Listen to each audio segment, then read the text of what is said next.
Hi guys, if you haven't already seen, I previously posted a video about the birth of my first child, which was a natural birth, and I wanted to follow it up with this one, which is all about the birth of my second child, which was earlier this year, and that was via a C-section. So this was actually an elective C-section, and I had the choice between this and a natural birth.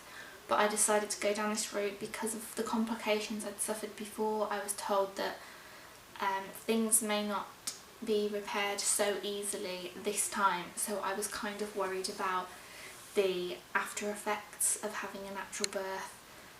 Not so much straight after, but years down the line. Hands down, the best thing about having an elective C-section this time was knowing when my baby will be born. I knew the date. Obviously, there's always a chance that babies can come early, but generally they're quite well behaved and come around their sort of time when they do. So all I had to do was wait till the date they'd booked me in for and just go and get sliced open. Before the actual procedure, it was 2 days before, I was actually asked to go into the hospital for like a pre-op appointment where they talk through things. I think they took some blood from me, I suppose to check your counts and that, and I don't really know what else. I can't remember. They didn't do a lot, but I feel like at that appointment I was expecting a lot more to be explained to me about the procedure and the recovery than what was actually explained. I kind of felt a bit in the dark, if I'm honest, and went home thinking, right, okay. But weirdly, I was relaxed up until the day I actually went in to have my baby delivered, which was probably good, because otherwise I would have been mithering for months thinking, I know nothing about a caesarean section, I don't know what's going to happen. I knew the basics, but sometimes it's good to have a few more answers, and they weren't given to me before. I had to kind of find out after, which is a bit annoying. So on the morning that my baby was delivered, I was asked to be at the hospital for 7 AM. 7. Ridiculous. But when we got there, the hospital was like completely empty, so we were waiting around for hours anyway, so I don't know why we had to be there that early. It wasn't until about maybe 9:30, 10 someone actually popped in to see us, because they took us to like a side room. It was a delivery room, I think, and it had a birthing pool in, but we were just sort of put in there, I suppose, while they got everything ready, got the theatres sorted. And the anaesthetist was a bit of a weird man. He came in and was a bit of an arse. He was saying strange stuff. I think it was his weird sense of humour, but it didn't exactly put our minds at rest. He was kind of hinting that he didn't approve of people choosing to have a C-section. And I was thinking, right mate, it's not because I think I'm too posh to push. I just know I may damage things if I do push this time. So he was a bit of an arsehole, and he did my head in. That was the first point where I got nervous, I think. I hadn't been nervous for months, and I mean the C-section had been planned for literally months. That was the first point I got really nervous, I think. I think the waiting round also built up the tension and kind of got me a bit nervous, and it was horrible because I wasn't allowed to eat anything from like the night before. I think the cut-off was midnight, and yeah, I was absolutely starving by this point, so my stomach was growling and the baby was moving because I think he knew something was going on. So I felt sick and nervous, and it was a horrible combination. So that was not the best before I was going off to theatre. First thing that they did was I had to get changed into a lovely gown, and I thought, oh, maybe they will wheel me there in a wheelchair or something, because like the back of the thing is completely open. I would have had my arse hanging out. But no, they made me walk down the corridor to the theatre, and I was like walking like this, holding it together as best I could. But luckily it wasn't too far away. Dan wasn't allowed to come in with me until they've got everything ready, so they have to hook me up to all the machines, and obviously put the spinal block in and put the screen up because he doesn't want to see all the gore. So I was in the theatre on my own, and there were a lot of people in there. I was quite surprised. But everyone that I saw in there was lovely. The first thing they did was put a cannula in my hand for all the drips. I've still got a tiny speck on my hand from where it was left in for ages. So they did that and hooked me up to the drip, because they put, I don't even know what goes into the drips, but they put all sorts in. The spinal block was a bit interesting, I've got to say. I sprayed this really cold stuff on my back. I think it's to numb the skin a little bit before they put the block in. Oh my god, I had to slump all the way forwards, I suppose, to loosen like the vertebrae so they can get in. Oh, makes me cringe just thinking about it. And then he had to feel up between the vertebrae to the right point and find where he could go in between. Oh. And then when he put the needle in, oh my god, I jumped. And I thought, oh, have I like ruined it? Have I damaged anything? Like, have I caused havoc with it? But it was fine. But it's quite a funny sensation. It really does. It does make you jump. Literally within less than a minute, I felt the effects of it. It was like heat all rushing down my legs, and I think it was more pronounced in my toes at first. And all they said was, right, quick, let's spin you around and get you lying on the table, because obviously I was sitting on the edge. So they had to quickly like whip my legs up, spin me around and lie me back, because everything was going numb. They said I would go numb up to about here, like around my chest, either there or just under my diaphragm, everything go numb. But when I was actually lying down, I remember panicking a little bit, because the numbness was spreading into my arms and up here, and I felt a little bit numb around the edge of my jaw and just up here by my cheeks. So I was thinking, oh my god, what has happened here?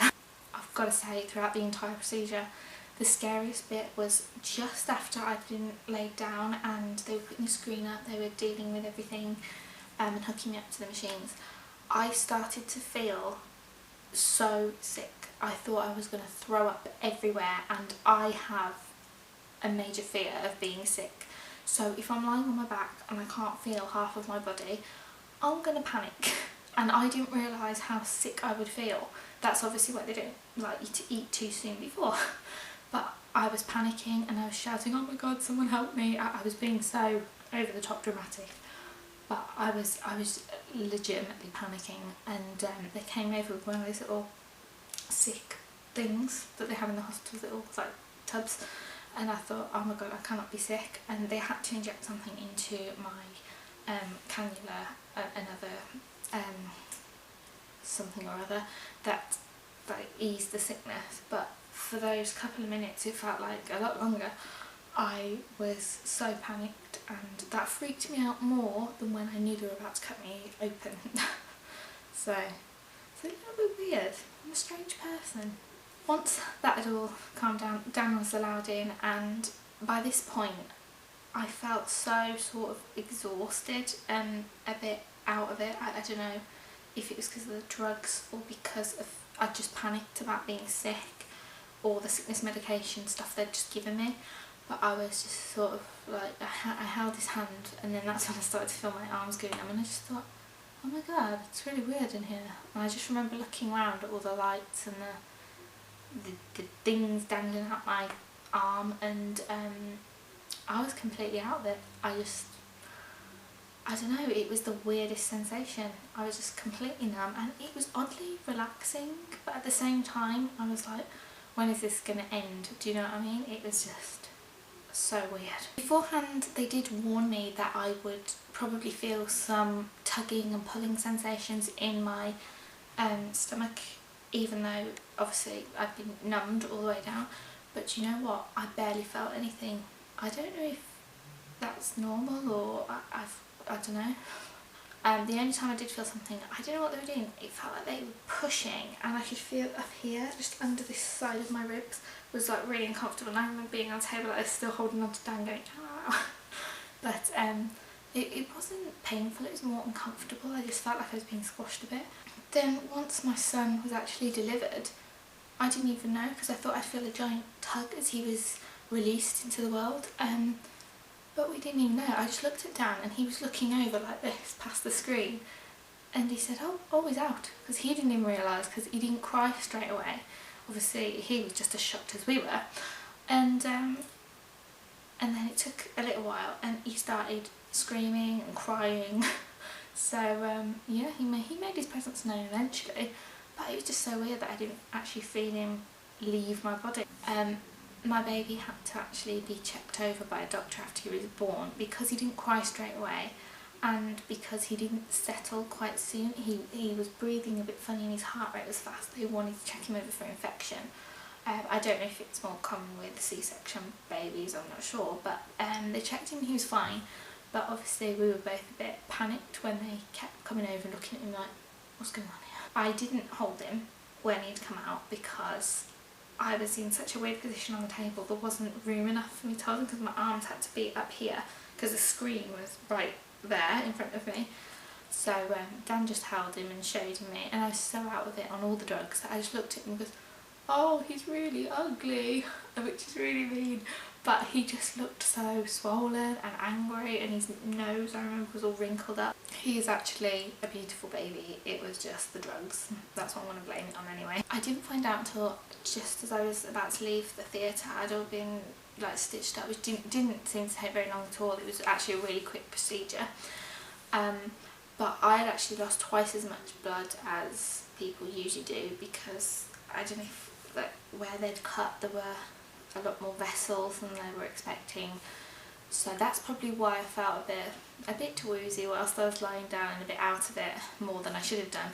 So I had to then be taken to a high dependency unit for recovery. I was put under a massive blow up heated blanket thing to keep me warm because losing all the blood I was obviously very cold, and I ended up hooked with both hands to 2 different drips and the machines bleeping by my head. So yeah, I wasn't scared by it at that point. I was just sort of like, oh whatever. I was just tired and I wanted to lie down. I wanted to just get out of the bright lights of the theatre. And yeah, it was all a bit of a blur after that actually. But luckily the painkillers were doing their job, which is good. I was in the high dependency unit for a whole day, near enough, I think. Yeah, about a whole day from when he was delivered, when I left it the next day to go to the normal ward. And yeah, it was not nice being in there. It's like a private room on my own, but I couldn't move. So luckily Dan was allowed to stay for that first night and he tended to the baby because I could not do anything, and I got so stressed out the next morning. I just couldn't move. I couldn't sit up. The pain was obviously all the spinal block had eased off by then, so the pain to sit up was unreal, and I was scared in case I pulled anything, so that didn't help. So yeah, I thought, oh my god, how am I ever going to recover from this? At the time you just think, I'm never going to be normal again. But that's what was scary as well, more so than going for the surgery. The next day, once the doctors were sure that I didn't need any kind of blood transfusion or anything like that, I was taken up to the normal recovery ward, and I stayed in there for another day and a half because obviously I'd gone through a bit with the C-section, so they wanted to keep me in a little bit longer. The baby was fine, he was alright, and he was quite well behaved. He slept most of the day, but unfortunately that night Dan wasn't allowed to stay, and I honestly don't know how I got through that night. I remember lying there after he'd gone trying to get some sleep because I was exhausted, and he starts crying, and he cried pretty much on the hour, every hour, all night. And I was still struggling to sit up. Obviously the hospital beds have the buttons where you can sit the bed up, but to actually pull myself into an upright position to be able to lift and deal with him was unbelievable. And do you know what? The midwives that were on the night shift, they were as helpful as a chocolate teapot. They were useless. They didn't come and help even though they knew what I'd been through. And that was just vile. That night was like the worst night ever with a baby that I've experienced. So it wasn't his fault, it's just because I couldn't do it. I couldn't physically pick him up, I couldn't sit, I could barely sit up. I managed it, but I really hurt myself in the process and strained everything. So yeah, it was just horrible. The scariest thing for me after everything that had happened was the first walk to the toilet. Another thing that was completely unbearable was the numbness that I got in my backside and the very base of my back where they put the spinal block just under there. It was agony. Trying to sit up in bed sometimes was horrible. I couldn't get comfy. I felt like I couldn't stand up because it hurt, and I couldn't sit down for too long because it hurt. So when I did stand up out of bed, I was like rubbing my backside, trying to get the feeling back. I looked like a bit of a weirdo. Something that people don't tell you about a C-section also is the gas pains that you experience afterwards. Obviously because the cut's so low in your stomach, you buy all the bowels and stuff, and I don't know, it obviously affects everything in there, and you end up with a lot of trapped gas afterwards because everything's been disturbed, and it is so painful. It was so bad, it was hurting me up here in my chest, in my shoulders. It just felt like it was trapped in the entirety of my body, and it just like you can't get rid of it. It is just the worst. Yeah, there's a little bit of a warning for anyone that's booked in for a C-section. Just watch out for the trapped gas. It's vile.